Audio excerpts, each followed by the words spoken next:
Hey everybody! In this video we will talk about evaluating logarithmic expressions. So for this first problem, log base 4 of 4, we're trying to find out what this equals. Right? So we're evaluating what that is. Now if we remember how to go from exponential form to logarithmic form or logarithmic form to exponential form, then we can say our base b is 4, and we're wondering what power do I need to raise my base to, or raise 4 to equal 4. Think about this. What is this equal to?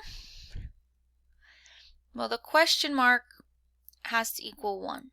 So that's what we were trying to find out, and that is our answer.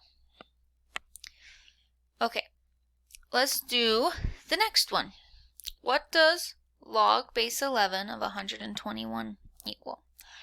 Well, our base is 11, and we're wondering to what power do I have to raise 11 in order to get 121?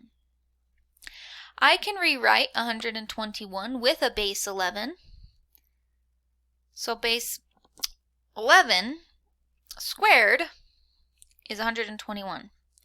So how would I get the left-hand side to equal the right-hand side? That would be if x was equal to 2. So my solution to this one is 2.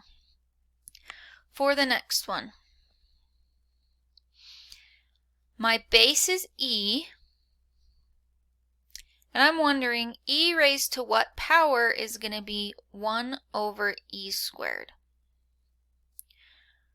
1 over e squared is e to the negative 2. Why did I do that? Because I want to have the same base on both sides. So I have e to the x equals e to the negative 2. So what does x have to equal? It has to equal negative 2. Alright. For the next one, log base 81 of 9. What does this equal? Well, my base is 81. I'm wondering to what power do I need to raise 81 in order to equal 9?